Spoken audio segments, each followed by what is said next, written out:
Baik, Assalamualaikum warahmatullahi wabarakatuh. Perkenalkan, saya Apan Zubair dengan NIM 250201020856.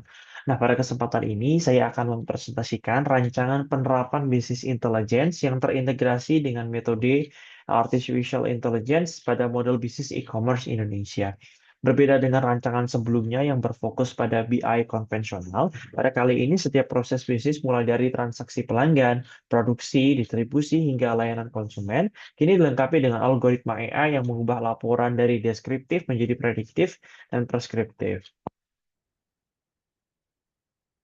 Kemudian presentasi ini dibagi menjadi 4 bagian. Yang pertama, arsitektur sistem informasi yang terintegrasi AI. Kedua, implementasi AI pada masing-masing proses bisnis. Yang ketiga, ada rancangan dashboard BI prediktif. Dan yang keempat, ada keunggulan metode serta referensi jurnal. Nah, ini adalah arsitektur sistem e-commerce yang saya kembangkan dari rancangan sebelumnya, terdiri dari 5 layer yang saling terhubung. Layer pertama adalah sumber data, nah, yakni semua data dihasilkan dalam platform marketplace. Kemudian layer kedua adalah pipeline ETL, di mana data diekstrak, ditransformasi, dan dimuat ke data warehouse menggunakan star schema. Nah, ini adalah fondasi yang sama pada rancangan sebelumnya. Kemudian layer yang ketiga ini merupakan inti perbedaan rancangan ini, yaitu AI engine. Nah, disinilah algoritma machine learning bekerja seperti LSTM untuk prediksi permintaan, XGBoost untuk pricing dan churn, kemudian K-means untuk segmentasi, dan Indobird untuk sentiment bahasa Indonesia, serta Isolation Forest untuk deteksi fraud.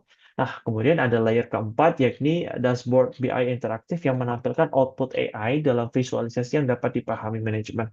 Kemudian layer kelima adalah pengguna akhir atau end user, dilengkapi explainable AI, menggunakan shared values engine, sehingga setiap keputusan AI dapat dijelaskan dalam bahasa manusia. Kemudian proses yang pertama adalah transaksi dengan pelanggan. Ada 4 metode AI yang diimplementasikan. Yang pertama, collaborative filtering untuk rekomendasi produk, yakni belajar dari pola jutaan pengguna yang hasilnya dapat mengonversi rata-rata tingkat 35%. Kemudian yang kedua adalah SG-Boost untuk dynamic pricing. Jadi harga itu tidak statis, tetapi disesuaikan otomatis berdasarkan kompetitor dan permintaan. Kemudian yang ketiga adalah isolation forest untuk fraud detection, yakni setiap transaksi yang dianalisis dalam kurang lebih dari 200 milidetik gitu. Jadi transaksi mencurigakan langsung di-flag gitu. Kemudian 4, Indobird untuk chatbot.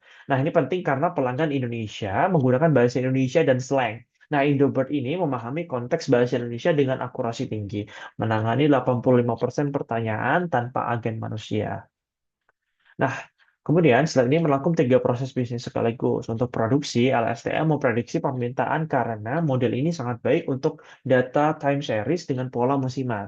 Kemudian Keymes mengelompokkan produk ke 4 kuadran BCG, yang dimana keputusan promosi berbasis data. Kemudian ada CNN mengautomatisasikan kategorisasi produk berdasarkan foto-foto.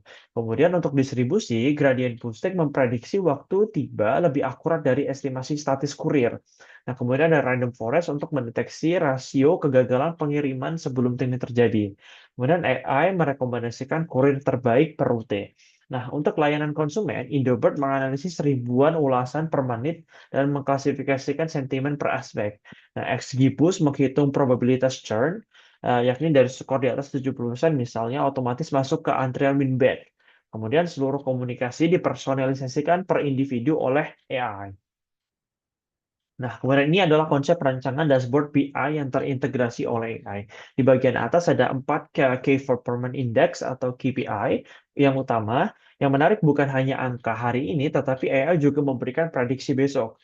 Nah, seperti GMV hari ini 320 juta. Nah, kemudian ada model LSTM memprediksi besok 328 juta. Nah, di kiri bawah ada grafik demand forecast 30 hari menggunakan LSTM. Nah, garis putus-putus ini adalah prediksi AI yang ini berguna untuk perencanaan stok menjelang event besar seperti Harbolnas. Nah, di kanan bawah, visualisasi sentimen ulasan per aspek menggunakan NLP. Nah, kita langsung melihat kecepatan pengiriman punya sentimen negatif tertinggi seperti prioritas terbaik logistik. Nah, yang penting adalah explainable AI atau XAI layer di bagian bawah yang membuat setiap keputusan AI dijelaskan dalam bahasa yang dipahami dalam manajemen, bukan sekedar black box. Nah, kemudian ada 4 keunggulan utama yang berdasarkan landasan jurnal-jurnal yang saya pelajari. Kemudian pertama adalah pergeseran daerah dari deskriptif ke prediktif dan preskriptif, yakni shift terbesar dari rancangan sebelumnya ke rancangan sekarang, di mana menjelaskan machine learning ini dalam jurnal ini menjelaskan machine learning memungkinkan prediksi akurat hasil masa depan. Kemudian yang kedua ada kecepatan insight yang dramatis, yakni ribuan ulasan dianalisis dalam hitungan menit, sehingga fraud terdeteksi dalam milidetik. Nah, ketiga, high personalisasi skala jutaan. Jadi, dalam jurnal ini menyoroti bahwa automated data analysis sebagai peluang besar gitu. Jadi, AI memungkinkan komunikasi unik per individu simultan. Kemudian yang keempat, kepercayaan melalui explainable AI. Nah, jadi di mana tanpa explainable AI, manajemen tidak akan mempercayai output AI secara gamblang, tetapi nanti akan safe values ini membuat AI dapat dijelaskan dalam bahasa manusia. Nah, sebagai kesimpulan, terdapat 4 poin utama. Yang pertama, pemilihan e-commerce Indonesia bukan tanpa alasan, karena dataset yang publik akan kaya jika diimplementasikan sebagai implementasi nyata. Kemudian yang kedua, AI diintegrasikan ke seluruh proses bisnis secara spesifik, jadi di mana setiap algoritma dipilih sesuai dengan karakteristik masalahnya. Kemudian yang ketiga, elemen explainable AI adalah pembeda kritis gitu yang merupakan tanpa kepercayaan pengguna, sistem BI secanggih apapun tidak akan bisa digunakan karena tidak bisa dijelaskan dengan bahasa manusia.